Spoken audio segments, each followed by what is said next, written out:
Everyone. Welcome. I'm Susan Yuqing Feng, Program Director of China Institute. Today, we are very fortunate to have Professor Joseph Nye to give us a conversation about soft power and how does soft power plays in these hard geopolitical times. Uh, Professor Nye is a University Distinguished Service Professor Emeritus and former Dean of Howard's Kennedy School of Government. He received his bachelor degree from Princeton University, won a Rhodes Scholarship to Oxford University, and earned PhD in political science from Harvard. He has served as Assistant Secretary of Defense for International Security Affairs, Chair of the National Intelligence Council, and Deputy Under-Secretary of State. His most famous book is Soft Power, and his most recent book is his memoir, A Life in the American Century. In a recent survey of international relations scholars, he was ranked as the most influential scholars on American foreign policy. And in 2011, Foreign Policy named him one of the top 100 global thinkers. Welcome, Professor Nye. It's really our privilege to have you. Thank you. It's nice to be with you. Yeah. Having served as both Assistant Secretary of Defense, a position often related with hard power, and Secretary and Deputy Secretary of State, which aligns most closely with soft power, what has drawn you the most to champion soft power through your career? Well, I developed the term soft power in 1990 when I was writing a book about the alleged decline of the United States. The great British historian Paul Kennedy had said that the U.S. was declining like Philip II Spain or Edwardian England. And I didn't think that was correct, even though his book was a New York Times bestseller. And so I totaled up American military power and American economic power, and I said, there's still something left, and that's the ability to get what you want through attraction. So hard power, in my definition, is carrots and sticks. You try to get the outcomes you want by coercion or payments. Soft power is attraction. It's to be able to get people to do what you want through attracting them. So if you carry out that same metaphor of carrots and sticks for hard power, I suppose you could use a metaphor of honey for soft power. Okay. Yeah, what has defining moments in your career, in your life, that significantly shift your political view, your philosophy? Well, when I went into the government in the Carter administration, I was responsible for Carter's policy on nuclear non-proliferation. And when I went in as an academic, my first reaction when I saw a poorly written memo or something that I wasn't up to standard, I would try to rewrite it myself. And I suddenly realized that, I can't do this if there's just too much to do. I was getting home from the office at 10 or 11 at night, going back for a staff meeting with the Secretary of State at 7:30 in the morning. And I couldn't do that. So I thought, I've got to learn to delegate. I've got to get others to do this work. And you can give them orders in a bureaucracy, but even more important is if they're attracted to what you're promoting. And that was essentially learning soft power on the job. And after that, I started thinking about how this fit with world politics as a whole. And then I wrote the book on soft power that you mentioned. Mhm. In your memoir, American Century, you highlight the profound influence of your father. How did his value guidance shift to your life journey? Well, my father never finished high school. He went to work. His family lost their money in the uh, period after World War One. He went to work and at age 15, but he put himself through night school at New York University, and he eventually wound up with his own small company in Wall Street. And he always emphasized uh, self-reliance, integrity, and hard work. And I think those values affected me very much. We didn't always agree, but he was always uh, open to argument. So at our dining room table, we would have arguments in the good sense of the word, and that was training for if you want, for being out in the wider world. Wow, that's so cool. When soft power was written in 2004, at that time, U.S. soft power was damaged by the Iraq War, and the mainstream for U.S. is the terrorism. But now, as the great power conflicts reemerge, does U.S. soft power play a crucial role, or is it overlooked? No, I think it still is very important. The attractiveness of the United States goes up and down at various times, but soft power still matters even when you have great power competition. For example, during the Cold War, when the great power competition was between the US and the Soviet Union, uh, some people said, well, Europe was divided into two empires, a Soviet empire in the East and an American empire in the West. But as one Norwegian scholar put it, the American empire was an empire by invitation, which meant that while the Soviets had to send troops to suppress the Hungarians in 1956 or the Czechs in 1968. That wasn't the case for the Americans. We were welcomed in Western Europe. So even with great power competition, where hard power makes a big difference, soft power is also important. Yeah, of course. It's just as you mentioned that basically US won the Cold War by both combination of hard power and soft power. And now in the competition between US China, China still China, I think, can compete, challenge the US in the economic growth and technology advancement, but still lag behind in cultural influence. So how did you see soft power shaping this rivalry? Well, it was interesting to me that in 2007, Hu Jintao told the 17th Party Congress of the Chinese Communist Party that China had to increase its soft power. Little did I realize when I was writing about this in 1990 that it would come out of the mouth of the leader of China. Um, and China has spent a good deal of effort and money on increasing its soft power. Um, but I think that China has a couple of problems. A very high-ranking Chinese diplomat once asked me to have a dinner with him, and what he wanted to discuss was how China could increase its soft power. This is described in my memoir that you mentioned.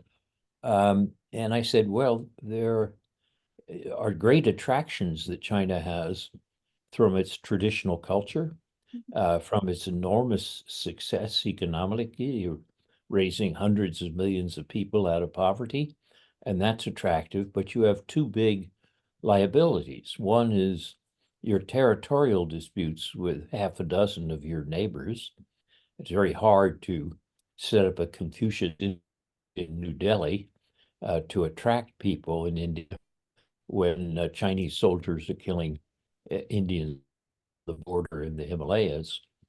And I said, the other big problem you have is the insistence on tight party control on civil society. Because a lot of countries, soft power is generated not just by the government, but by its civil society. In the United States, that's everything from universities to foundations to Hollywood and what have you.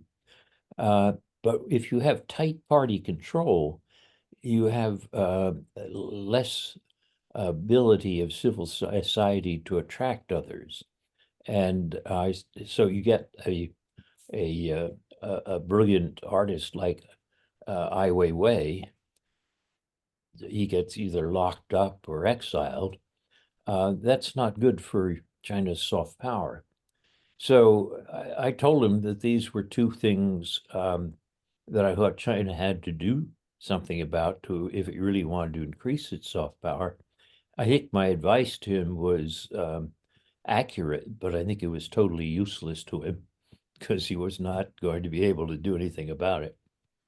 But yeah, I know, but in your mind, how can China achieve that soft power that match its economic might and technology advancement?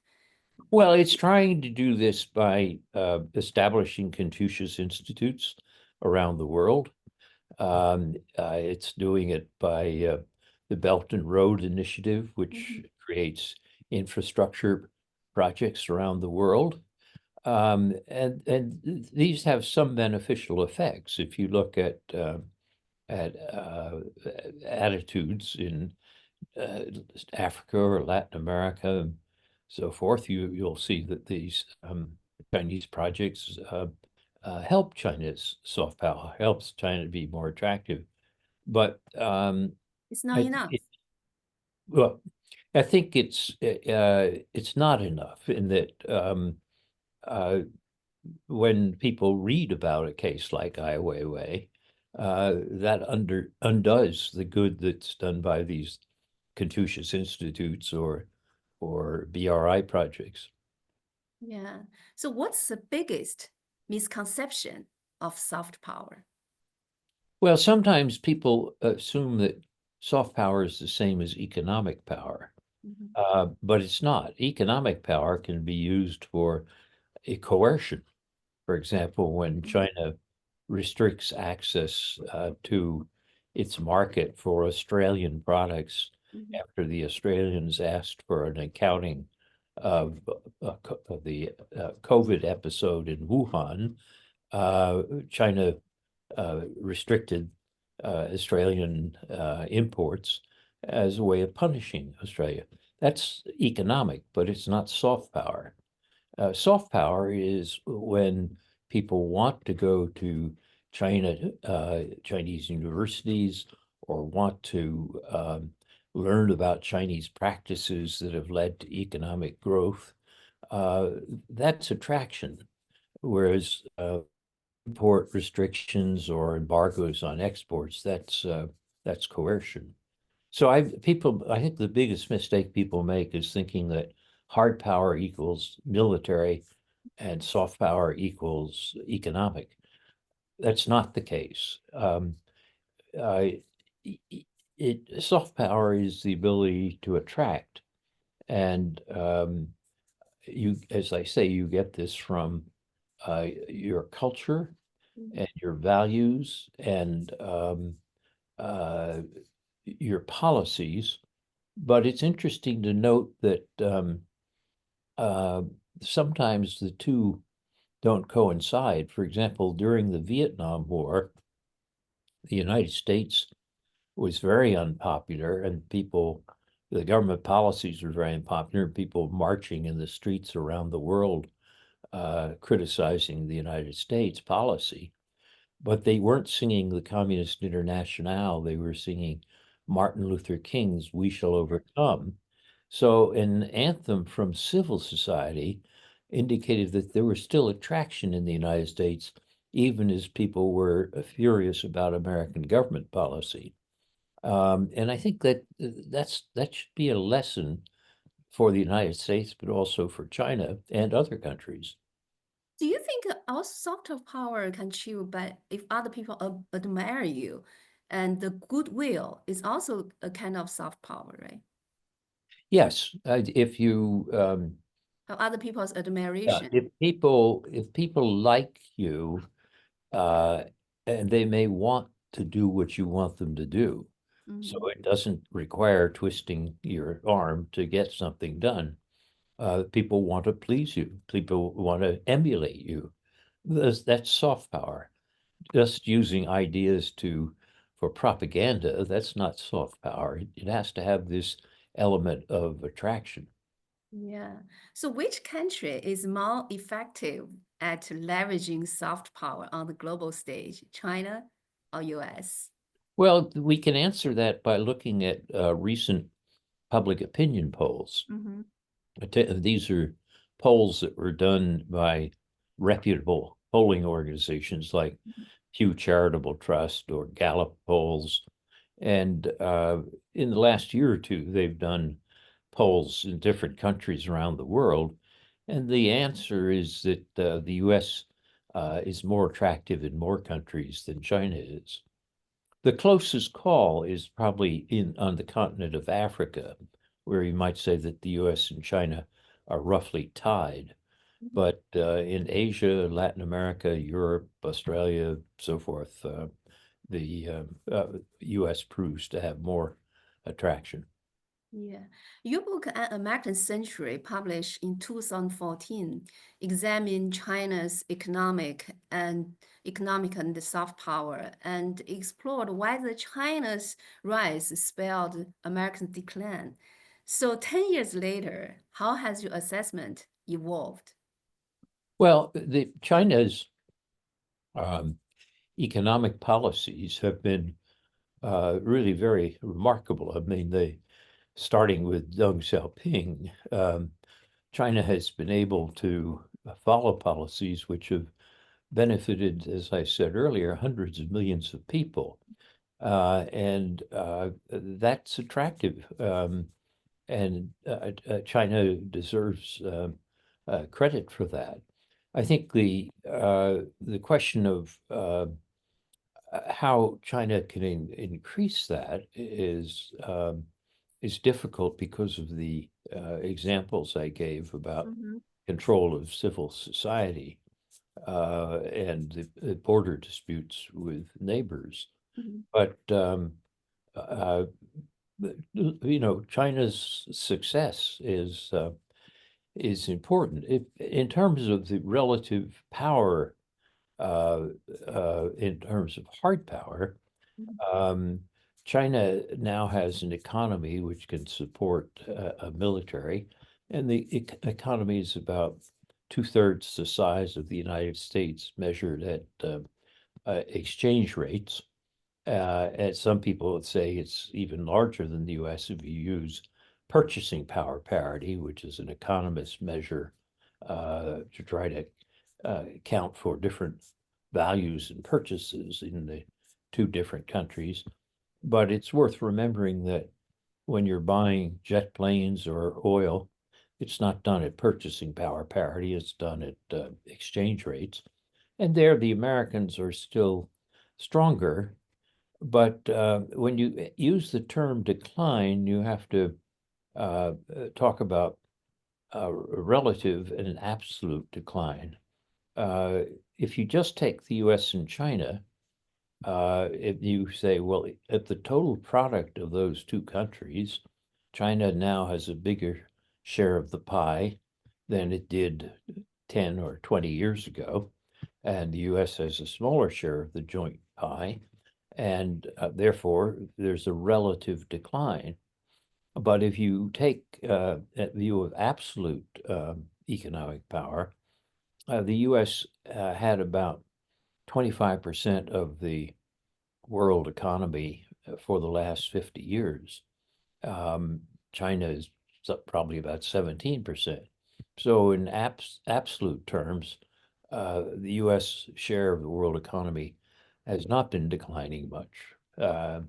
It's interesting that the share of world product that China has, as it's increased, has come mostly at the expense of Europe and Japan, not so much the United States. So you mentioned that it's important for U.S. policymakers they not fall into sense of China hysteria, while also not underestimating its peak. So do you think U.S. policymakers, how do you evaluate the work U.S. policymaker? Do you think how do you think that China policy right now? Well, I think the Biden administration has tried to reach agreements with China where it's possible. I mean, there is great power competition. That's been true since 2017 national security strategy, and Biden kept that strategy. But there are areas where it's beneficial if the U.S. and China cooperate. Climate change, responding to pandemics, stopping the proliferation of nuclear weapons. These are areas where there's a benefit in cooperation at the same time that you have great power competition. And I think it's important not to lose sight of these. But if I look at the last 10 years or so, or 15 years ago of US China policy, I think uh, it's gotten worse. But I think it's really starts getting worse when in the financial crisis of global financial crisis of 2008, um, Chinese elites believe this shows that the United States is in decline, Yeah. and they dropped Deng Xiaoping's policy of bide your time and hide your light, and become more assertive. Yes, Uh, I remember clearly by that time Wang Qishan, told Henry Paulson that we are learning from teacher. We always think we are learning from our teacher, but now we see our teacher has a big problem. that's right, and the Americans did cause the problem of the 2008 financial crisis. It starts, if you want, in Wall Street or in American real estate markets, more accurately. Um, but it's interesting in terms of just in terms of 2008 and how you diagnose things. China saw this as a decline of the U.S. In fact, the dollar didn't decline. More people actually bought dollars because they regarded it as a safe haven. They Mhm. worried about the international economy, but they didn't drop their dollars. So I think the Chinese assessment that the crisis was proved was a mistake, and this even more exaggerated when Xi Jinping takes 13 and starts clamping down on civil society in China. You could ask who started this. I think Trump is like a little boy who came along and threw gasoline on a fire and it all flares up. But I think China lit the fire with this attitude change after 2008. Yeah. But now it seems this great power competition, or maybe in the future conflicts, it seems even getting worse. Last Monday, the U.S. Commerce Department announced new restrictions on the sale of 2 dozen type of semiconductor equipment and impose limitation on numerous Chinese companies' access to American technology. Just the following day, China responded by banning the export of certain material critical for producing semiconductors and electrical vehicle batteries to the US. So, as the technological rivalry between the two nations escalated to the new level, do you foresee an even more adversarial future ahead? Well, I do think that things are going to get worse before they get better. Mm-hmm. Um, uh, Side, uh, but uh, I think it's going to take a while before we see a improvement in U.S. China relations. I'm talking decades, not years. Yeah, that's really worrisome. Let's go back to the topic of soft power. The COVID-19 pandemic really significant damage of the perception of both China and the United States. Just according to a recent Asia Society poll, global public opinion poll on China, the poll says, China's image suffer an average drop of over 10 points in net favorability across the global south from between 2019 and 2020. On the other hand, the United States faced its own problems to soft power during this pandemic. The chaotic handling of the crisis and the tragic loss of over 1 million lives undermine its image as a competent global power. What impact do you think the pandemic has had on U.S. soft power? Well, I think both China and the U.S. handled the COVID pandemic very badly. I mean, China tried to cover it up, and uh, uh, they even accused the U.S. of having uh, biological factories which had produced it. And Trump, on the other hand, in the U.S., called it the Chinese virus, which of course is not an accurate scientific description. And it's interesting in terms of science that in the very early days of the pandemic, um, Chinese scientists worked with American scientists Yes. to decode and share the genetic explanation of virus. And then some of those Chinese scientists were punished for actually doing this kind of work. Um, this is crazy on both countries. We have much more to gain from cooperating.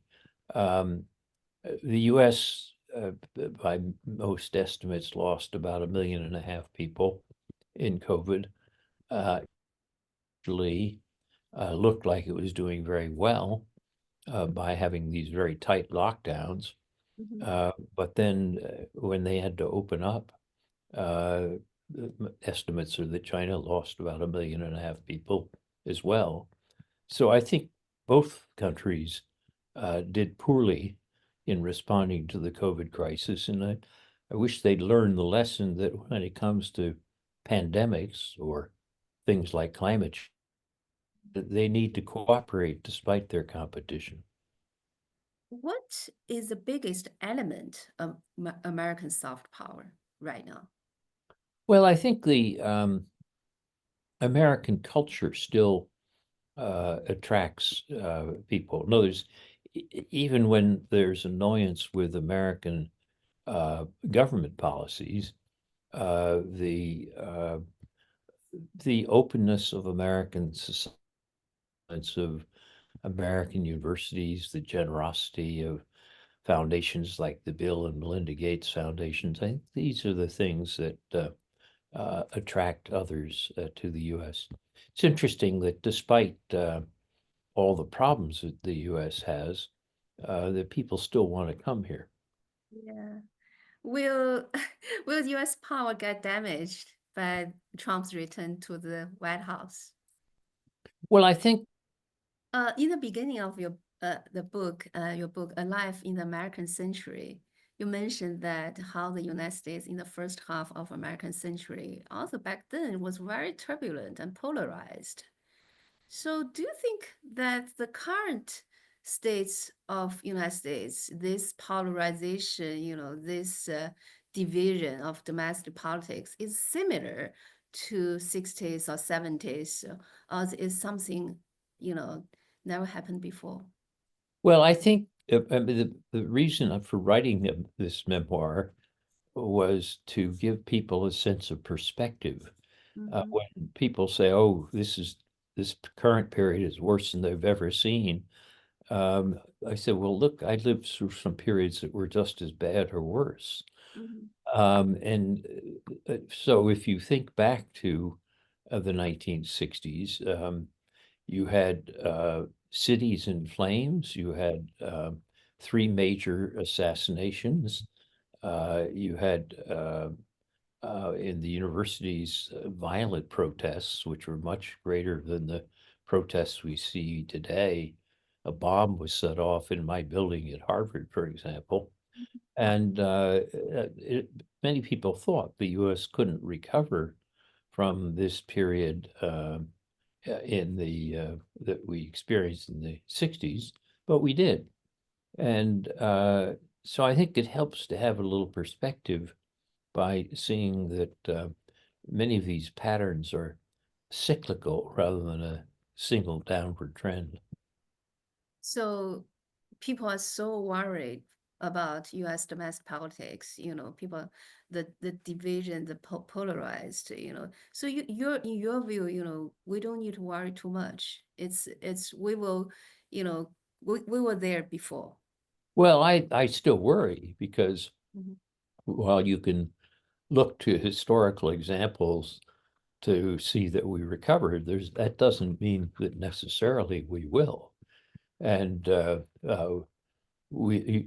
policy It's makers. just the past performance doesn't guarantee future results, right?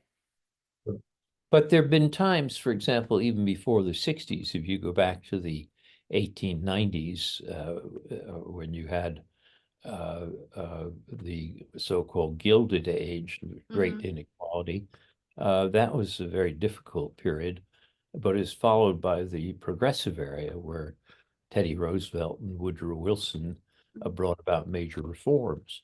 And in the 1930s, following the excesses of the 20s, Franklin Roosevelt feared that American democracy would be lost. But the reforms of the New Deal, while they didn't solve the problems of the Great Depression, they restored a sense of hope that we could do something about it. So even before the 1960s, we'd had difficult periods and had managed to overcome them. I think there's hope in that resilience in American culture and institutions, and the hope is that that resilience will still be there after the next 4 years. But there's no guarantee. I mean, it's it as I conclude the memoir when I discuss this, I say I end the memoir with what I call a a guarded ray of faint optimism. Yeah. There is one country soft power I want to comment, South Korea. South Korea's soft power outsized its hard power. And its culture, such as TV, K-pop, music, take the world by storm. Like my 12-year-old girl, was born and raised here. She is so crazy about South Korea star and pop show. So what's your take on South Korea's soft power? Well, South Korea has done very well. Remember, if you you look all the way back to the 1960s again, South Korea had a per capita income, an economy the size of, let's say, Ghana in West Africa. And today, South Korea is in the top 10 or 12 economies in the world. But what's even more interesting is that they move from military rule to democracy. There's real democracy. People lose elections in South Korea. And if you add to that, then uh, the not only the attractiveness of South Korea's economic success and its democratic success, if you add to that the attractiveness of South Korean popular culture, K-pop and so forth. There are a lot of people who admire and are attracted to South Korea. It's interesting that in the last week or so, you've seen this Yes. effort to impose martial law by Yeah. President Yoon. But I had some Korean friends who said, this is terrible for South Korean soft power. And I said, it would be terrible if he had succeeded. But Yeah. the fact that the South Korean democratic culture prevented him from succeeding, that's good for South Korean soft power. Yes. Yeah. That's great. Thank you so much, Professor Nai.